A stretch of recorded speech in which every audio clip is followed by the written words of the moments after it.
Boa noite, aqui é Alex Patel, né, mais uma live aí. Ontem eu fiz algumas lives para testar, né, para tentar aprender o sistema, ver como que tá funcionando. Aos poucos eu tô ficando craque, né, aos poucos vamos indo lá, aos poucos vamos aprendendo. É dessa forma, né, como eu gosto de falar sempre, né, estuda, estuda, estuda, né. E acho que quando a gente estuda, a gente aprende, e aprendendo a gente vai crescendo, né? A gente vê. Só que assim, uma coisa que a gente tem que aprender, né? Eu que trabalhei muitos anos em RH, né? Era muito comum a gente pegar um currículo, olhar o currículo da pessoa ali e ver que a pessoa fez curso de marcenaria, fez curso de administração, fez curso de RH, fez curso disso. O que a gente pensa numa pessoa dessa, né? A gente pensa que é uma pessoa que não sabe o que quer, né? Quando a pessoa define um assunto, né? E se dedica àquele assunto, corre atrás da informação, igual o meu caso, né? Eu comecei com contabilidade com 14 anos, né? E desde então até os dias de hoje eu tenho estudado praticamente só contabilidade, né?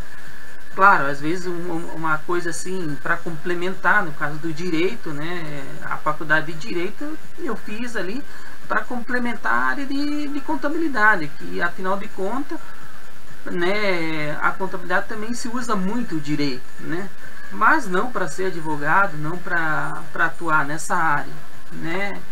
Então eu sempre foquei meu objetivo ali sempre foi a contabilidade, fiz cursos de RH, de administração e assim foi, né? Mas é isso aí, pessoal. Então aqui na próxima semana ali, né, já tá até no nosso site, né? Você entrando ali no www.alexpatel.com, agenda, né? Aí vocês vão ver lá, tem a live de hoje, né, que a gente tá fazendo, né? Aí depois vai ter dia 31 a Convenção Estadual do Podemos do Paraná.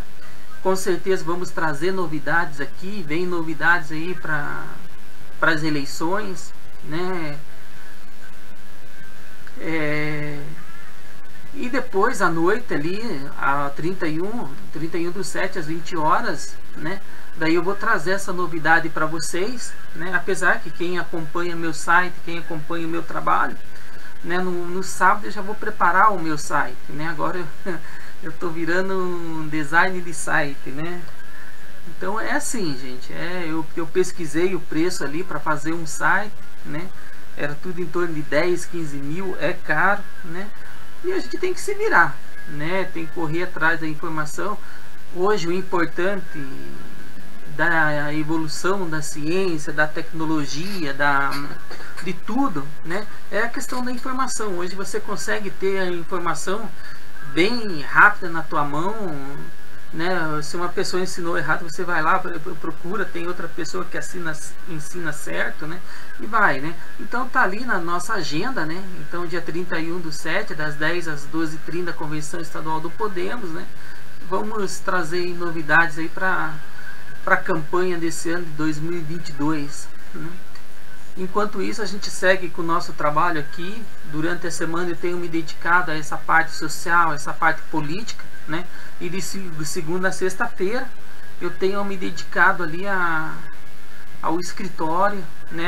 A minha parte ali, da parte da contabilidade. Beleza, pessoal? Então, essa questão do trem, eu acho que o Brasil precisa investir muito no trem, né? Precisamos desse investimento.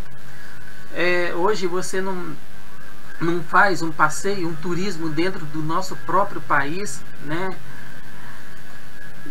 De uma maneira confortável, rápida e segura, né? Hoje em dia você tem ali o avião, é caríssimo, né? Eu estava pesquisando umas passagens para o Rio de Janeiro, são quase R$1.000, R$2.000, para Salvador mais 3, 4 mil, né?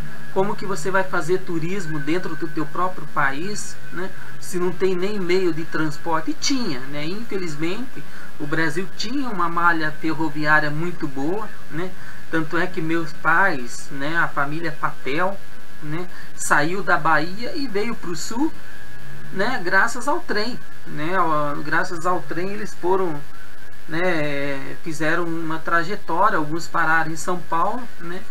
outro pessoal da família Patel vieram para o Paraná. E assim se espalhou por todo o Brasil. E hoje a gente tem a família Patel, né, espalhado por esse Brasil todo, né? Até no exterior a gente encontra, né? Algumas pessoas me perguntam a origem da família, né? A família Patel, de fato, começou na Bahia, né? Começou ali por perto de Souto Soares, que era um vilarejo, né? Um vilarejo de, né? Aí depois que se tornou uma cidade de Souto Soares, né? Praticamente até onde eu estudei, que eu cheguei, foi até ali, né? Mas a nossa conversa hoje é sobre o trem de passageiro, né?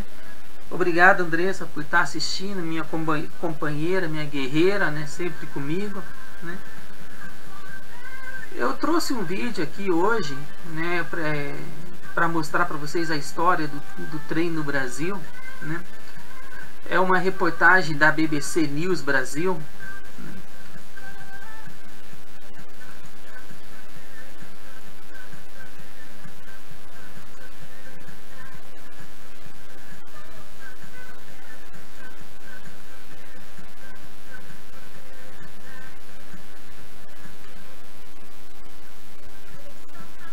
Então vocês estão vendo ali no site, né, YouTube, né? Aí tem 4 momentos que contam a história da destruição das ferrovias do Brasil, né? É um tema bem interessante, né? É da BBC News Brasil. Eu assisti já outras vezes, né? E por isso que eu falo que o trem faz muita falta para o Brasil, né? Infelizmente a gente deixou de investir no trem, né? E hoje o trem faz muita falta. Olha, o Brasil precisa de turismo, precisa investir no turismo. Só que é aquele negócio, a gente não pode ter um trem de passageiro, né? Como a gente tem aqui, que sai aqui de Curitiba e vai para Antonina, né? Num preço absurdo, né? Uma vez por dia, e só algumas pessoas que são privilegiadas que podem andar naquele trem. A maioria das pessoas humildes, né, pobres, né, não pode fazer um turismo dentro do teu próprio estado, dentro do teu... Eu acho absurdo, porque poderia sim colocar um vagão ali, mais vagão de trem, atender toda a população do litoral através de trem, né? Eu vou deixar o vídeo rodando aí para vocês assistirem e ver, aí depois eu volto no comentário, né? Aí a gente faz um comentário e depois no final, daí eu vou rodar um outro vídeo, né? Que é do metrô de Londrina. Os pés vermelhos lá, o pessoal de Londrinense, um abraço aí ao pessoal de Londrina, minha família toda que está em Londrina, meus sobrinhos, né? Um abraço para vocês, saudade de vocês, né? Então até Londrina já está sonhando com o metrô, como Curitiba também sonha com o metrô, né? Curitiba fala tanto no transporte coletivo. O transporte coletivo é bom, não é ruim, mas hoje precisamos de um transporte bem mais rápido, né? Bem mais ágil para atender toda a população, né? Eu vou deixar o vídeo rodando, aí, né, vamos assistir junto, né? Essa live ela está sendo gravada agora, né? E depois eu vou publicar no YouTube, né?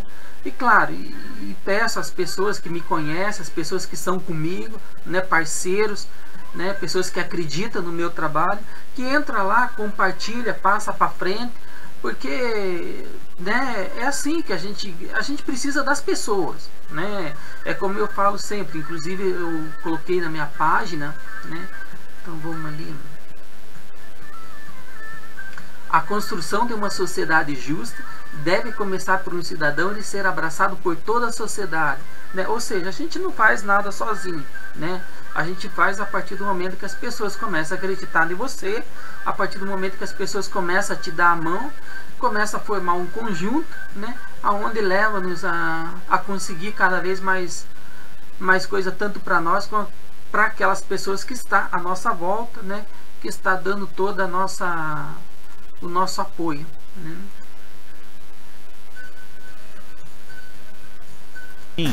Funciona assim e é rápido desse jeito? A sensação é ótima. Na hospedagem WordPress da Hostinger, você só fica a um clique de ter uma plataforma poderosa de criação de sites. Escolha um dos nossos templates de sites e personalize o visual dele como você quiser. O Thiago usa uma plataforma WordPress no portfólio dele. A Thaís está desenvolvendo um site para um dos clientes dela. Os dois adoram as ferramentas de desenvolvimento, a velocidade incrível de site e as medidas de segurança de dados. Mas não são só eles. Iniciantes no WordPress acham nosso painel H-Panel intuitivo e fácil. Quem olha para o Brasil de hoje, um país essencialmente de carros e caminhões cortado por rodovias, talvez nem imagine, mas os trens foram o principal meio de transporte de cargas e passageiros por quase um século. Eles chegaram aqui no século XIX e em 1960 a malha ferroviária já se estendia por 38 mil quilômetros. Mas dali para frente começou a encolher. Perdeu 8 mil quilômetros e há 50 anos patina no mesmo patamar. Mas por quê? Sou Camila Veras Mota, da BBC News Brasil, e nesse vídeo vou contar 4 momentos históricos que explicam a destruição das ferrovias no Brasil. O primeiro é a crise do café. O produto é elemento central nos primeiros capítulos da história das ferrovias no Brasil, tanto ascensão quanto decadência. É a razão para a chegada das estradas de ferro no século XIX. A primeira delas, a Estrada de Ferro Mauá, que começou a operar em 1854, levava nas suas locomotivas a vapor a commodity do Vale do Paraíba ao porto de Magé, na Baixada Fluminense, que de lá seguia de barco até a cidade do Rio. Se você passa muito tempo conectado, você precisa experimentar este navegador da Web Opera. Opera possui todos os recursos que você precisa para navegar de modo seguro, contínuo e rápido. O bloqueador de anúncios. No imenso giro dos negócios que envolve um dos maiores comércios mundiais, a participação do Brasil cresce dia a dia. Nessa época, o café era elemento central da economia brasileira e respondia por quase 50% das exportações.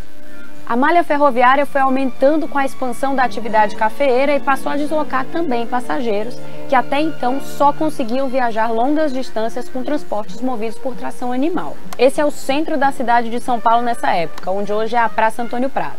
Repara nas charretes e nos cavalos. Pois é, foi nesse contexto que a malha ferroviária chegou a quase 30 mil quilômetros de extensão na década de 1920. Até que veio o baque da crise de 29. A quebra da Bolsa de Nova York nos Estados Unidos, na época o maior comprador de café brasileiro, e a Grande Depressão que se seguiu tiveram impacto direto sobre o Brasil. Em um curto espaço de tempo, as exportações de café despencaram, assim como os preços. As ferrovias, que eram administradas pelo setor privado sob regime de concessão, passaram a transportar cada vez menos carga e viram sua rentabilidade despencar. Tem início nesse momento um período lento de decadência que culminaria na estatização das estradas de ferro mais de 2 décadas depois. Mas antes, outros 2 fatores importantes entram em cena: o crescimento das cidades e a popularização do automóvel. O que nos leva ao segundo momento, o governo JK e o nascimento da indústria automobilística. Bom, o Brasil vive uma grande transformação depois de 1940. A economia, até então baseada quase exclusivamente na agricultura, se volta cada vez mais para a indústria. A Companhia Siderúrgica Nacional e a Vale do Rio Doce são fundadas como estatais nessa época, em 1940 e 1942, respectivamente. Era a ditadura do Estado Novo, a última fase da Era Vargas, período de 15 anos em que Getúlio Vargas governou o país. Essa mudança na matriz de crescimento catalisa um processo de migração das populações de áreas rurais para as cidades. As capitais ganham uma nova escala e vão inchando, um processo que tem como efeito colateral a diminuição da demanda por trens de passageiros em alguns trechos entre cidades próximas, por exemplo. A política de industrialização continua com o presidente Juscelino Kubitschek, que assume em 1956 e elege a indústria automobilística como catalisador do seu plano de desenvolvimento. O plano de metas de JK, que ganhou o slogan 50 anos em 5, é frequentemente apontado como o início do chamado rodoviarismo no Brasil. Eu conversei com o professor de Engenharia de Transportes da COP da UFRJ, Ostílio Xavier Raton Neto, um veterano com bastante conhecimento sobre ferrovias no Brasil, e ele pontuou que esse movimento é complexo, cheio de nuances e explicado por uma combinação de fatores. Um deles é a própria natureza da indústria automotiva, que tem uma cadeia de produção longa, com efeito multiplicador na economia e emprega uma mão de obra qualificada e que até então não existia no país, e viria a se tornar um importante mercado consumidor. Também o público assiste com entusiasmo a essa demonstração de força e variedade automobilística nacional implantada recentemente em nosso país. Em paralelo, a construção das rodovias era menos custosa que as estradas de ferro e o petróleo usado para produzir combustível ainda era muito barato. No pano de fundo, a Guerra Fria estreitava as relações entre Brasil e Estados Unidos. Na tentativa de barrar a expansão da influência da União Soviética no continente, os americanos firmaram acordos de cooperação técnica e de financiamento para investimentos com diversos países da América Latina, inclusive o nosso. Assim, em 1956 foi criado o Grupo Executivo da Indústria Automobilística e o Brasil, que até então só montava os veículos, passaria a fabricar carros, caminhões e jipes, tendo como principal polo a região do ABC Paulista. Com a produção de veículos nacionais, multiplicaram-se os quilômetros de rodovias. Só nos 5 anos de gestão JK, a malha rodoviária federal pavimentada foi multiplicada por 3. Já as ferrovias entravam os anos 1950 sucateadas. Além da redução da demanda de carga e passageiros, um outro fator contribuiu para o que o professor Raton Neto chamou de estado bastante acentuado de degradação física das estradas de ferro. Muitas concessões já estavam no final, próximo da devolução, e não havia cláusula nos contratos que obrigassem as concessionárias a fazer investimentos ou devolver as ferrovias no estado em que pegaram. Guarda essa informação que ela é importante. Mas é nesse contexto que em 1957 surge a Rede Ferroviária Federal, a Refesa, estatal que passou a administrar 18 ferrovias que até então estavam nas mãos de diferentes empresas privadas. E é por isso que muitos historiadores dizem que o plano de metas de JK não era substituir as ferrovias por rodovias, mas integrar esses dois modais. Um deles é o Elber Luiz dos Santos, do Núcleo de Estudos Oeste de Minas da Associação Brasileira de Preservação Ferroviária. Ele diz que os primeiros relatórios da Refesa traziam um projeto de modernização e unificação administrativa justamente para facilitar essa integração. Mas esses planos de recuperação e melhoria incluíam também a desativação de uma série de linhas e ramais considerados deficitários. Ramais são o jargão do setor para os trechos secundários.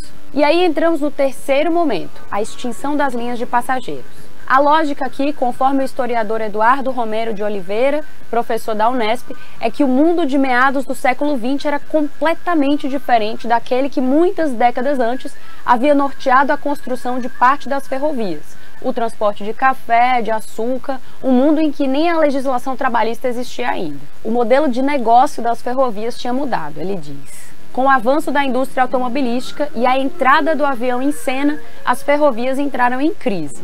E não só no Brasil, mas em diversas outras regiões. Nos países em que as ferrovias foram mantidas para transporte de passageiros, isso aconteceu muitas vezes apesar da menor rentabilidade. Ou seja, foi uma decisão de política pública mesmo. O Estado assumiu de vez o serviço dali para frente. É o caso, por exemplo, dos Estados Unidos. A estatal Amtrak foi fundada em 1971 e faz até hoje a gestão das linhas de passageiros no país. Também são estatais a alemã Deutsche Bahn, a espanhola Renfe e a francesa Société Nationale de Chemin de Fer Français, para citar alguns exemplos. Aqui as linhas de passageiros foram aos poucos desaparecendo no decorrer dos 30 anos seguintes, com exceção aí de alguns trechos urbanos que cruzavam as periferias e regiões metropolitanas e que operam até hoje, como a gente sabe. Eu conversei também com o químico Ralf Menuti Gisbrecht, que se declara um fanático por ferrovias e há mais de 2 décadas pesquisa sobre elas e coleciona histórias que dão cor às estatísticas desse período turbulento. Ele lembrou da desativação do ramal entre as cidades paulistas de São Paulo e Piracicaba em 1966, um ramal da estrada de ferro Sorocabana, que aliás pertencia ao governo de São Paulo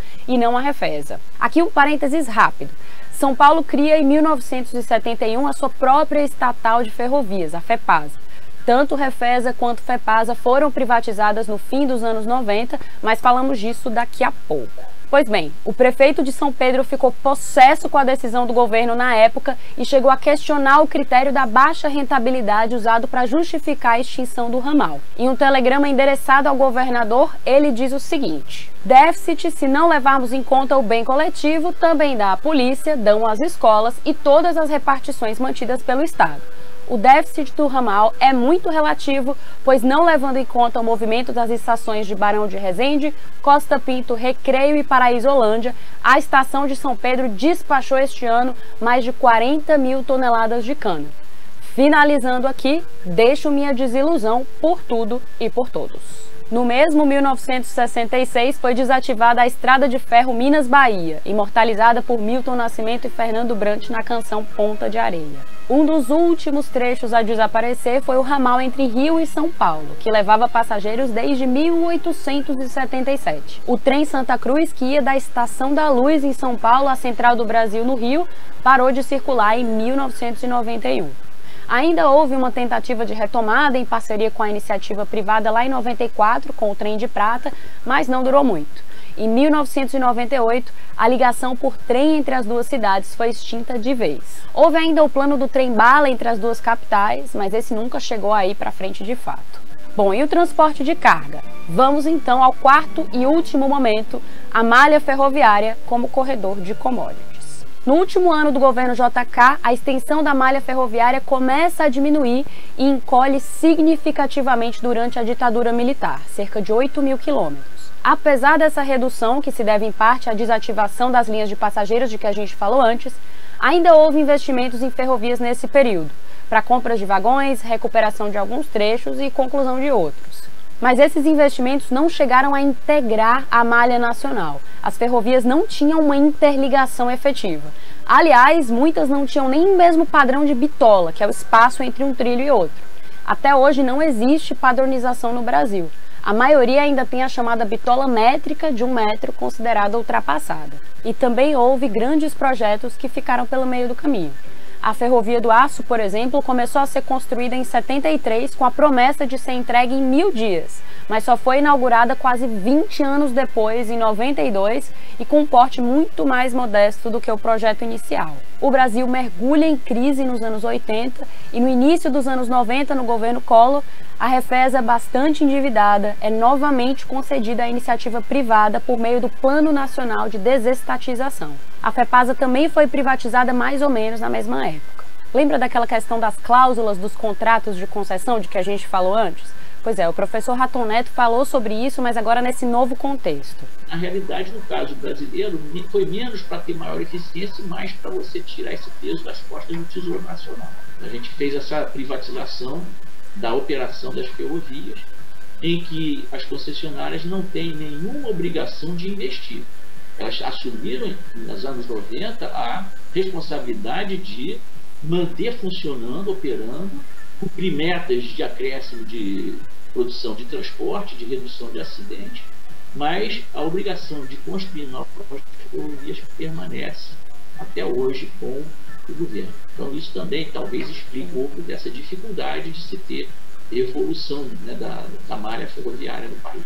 A partir daí, as ferrovias passam a funcionar majoritariamente como corredores de transporte de commodities para exportação. Hoje, quase metade da malha, 14.000 quilômetros, está nas mãos da Rumo Logística e outros 2.000 são administrados pela Vale. Cerca de 75% da produção de transporte ferroviário é minério de ferro e outros 10 a 12% são soja, segundo o professor Raton Neto. Na avaliação dele, esse modelo de corredor de commodities subaproveita o potencial das ferrovias no Brasil. As estradas de ferro poderiam ser mais utilizadas para transportes de bens industriais, por exemplo, de bobinas de ferro e cimento a automóveis, inclusive em trechos mais curtos, nos moldes das chamadas short lines dos Estados Unidos. O professor cita ainda a tendência de transporte de contêineres por ferrovias, que é mais recente e bastante rentável. Mas, pelo menos até o momento, não existe um plano nacional de transportes, de logística, que inclua essas questões e vá além das ferrovias como corredor de commodities. Com isso eu fico por aqui, muito obrigada e até a próxima!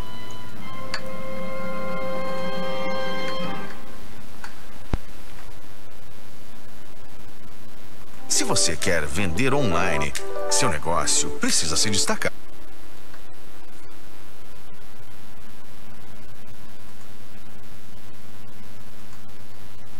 Então, vocês viram aí, pessoal, a importância do trem, né? Os benefícios que o trem traz, né? É por isso que eu falo, né, que o Brasil precisa investir muito no trem de passageiro, como também no transporte de carga. A gente tem ali a Ferroeste que estão fazendo. Eu só fico triste que vão se gastar muito dinheiro, e não vai ser incluído a população, né? Ou seja, vai beneficiar apenas o transporte de carga. O transporte de passageiro na Ferroeste não vai ser incluído. O povo fica de fora, né? Mais uma vez você vê, né, investimentos para favorecer os grandes e o povo ficando de fora, né? Mas também, né, com os políticos que o povo elege, né? Espero que as coisas mudem, que as pessoas votem com responsabilidade, que as pessoas participem da política, e isso é muito importante, né? Então é isso aí, né? Entra lá na BBC News, tem lá a reportagem, é bem interessante, retrata bem o que aconteceu com a história das ferrovias do Brasil, né? E depois o outro vídeo que eu quero trazer para vocês é referente ao metrô de Londrina, né? Eu dei uma estudada hoje sobre o metrô de Londrina, né? Eu parabenizo Londrina por querer implantar essa forma de transporte, né? Estou torcendo para que saia, apesar das reportagens que eu vi, muita gente pessimista, né? Mas temos que acreditar, temos que buscar meio. O Estado, tanto o Estado do Paraná quanto o governo federal, na minha opinião, eles têm a obrigação de apoiar, né? Não podemos ficar com esse transporte que nós temos hoje, onde o cidadão tem que sair 5, 6 horas da manhã para ir trabalhar, né? Perde 1 ou 2 horas num transporte coletivo, totalmente desnecessário, né? Eu vejo aqui a questão da linha verde, né? Saindo do Pinheirinho ao Maracanã aqui, poderia ter pego e feito metrô ali, né? Feito uma das linhas do metrô, né? Com certeza teria beneficiado muita gente, né? Muita gente teria sido beneficiada. Parabéns, primo Marlon Patel, por estar assistindo aí. Um abraço aí aos primos Patel. Obrigado aí pela participação aí, né? Então é isso aí, gente. Então o Brasil tem que voltar a investir. Inclusive, primo Marlon, eu falei da família Patel que saiu aí de Souto Soares, aí da Bahia, né? E como eu posso dizer assim, né? Ramificou em todo o nosso país graças ao trem, né? Eu já tive história que meu pai contou, que veio da Bahia para cá através do trem. Então, para você ver a importância que o trem tinha na nossa história, né? Então é isso aí, pessoal. Eu vou colocar o outro vídeo ali para vocês assistir, né? Eu agora tô cada vez mais craque, e a gente vai melhorando as nossas lives, vai aperfeiçoando, né? Mas é aquilo que eu falo, né? Marcelo, obrigado por estar assistindo, né? É um prazer ter você aqui com a gente, né? Então a gente vai se aperfeiçoando, né? Então eu vou colocar o outro vídeo aí para vocês assistirem. É num tom meio humorístico, né? Não é assim levado a sério, né? Porque Londrina ainda está sonhando com o metrô, né? Ao contrário dos nossos parentes lá da Bahia, né? Da família Patel, Salvador já tem o trem, né? Já tem o metrô, né? Parabéns aí, ó, aos primos baianos aí que já tem o seu metrô, enquanto Curitiba e a cidade de Londrina ainda está sonhando, né? Então vamos lá, então.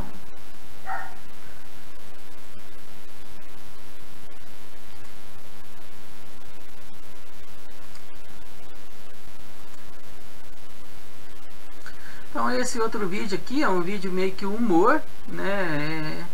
É da TEM em Londrina, né? Então tem humor, saiba como é estar dentro do metrô de Londrina, né? Ou seja, o metrô nem saiu e o povão já está sonhando com o metrô lá em Londrina, né? Então vamos lá pro vídeo.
Você faz projeções financeiras?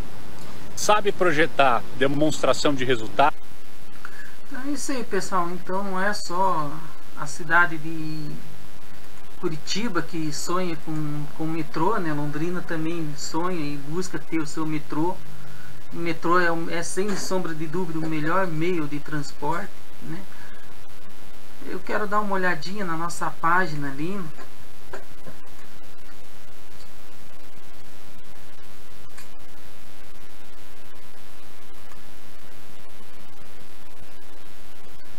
Vamos ver como que está nosso abaixo-assinado. Precisamos aumentar a assinatura do abaixo-assinado, pessoal, por isso eu peço ali, quem puder assinar, compartilha, tá bom? E depois eu vou baixar esse vídeo e vou colocar no YouTube para vocês assistirem, né? Fica a indicação desses dois vídeos, né? E daí fica aí o meu pedido, né? Para que vocês entrem lá, curte a nossa página, né? A página Alex Fatel, né? Tem aqui no site, se você descer aqui embaixo, né? Já vai direto para as páginas nossa, né? Alex Fatel.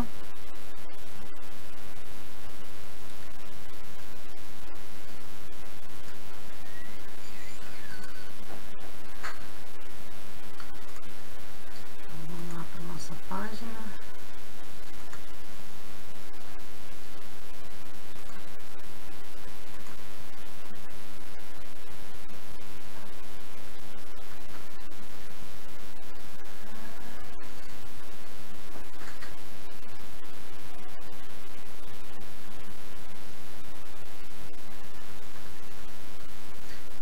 Com quantas curtidas está com a nossa página ali.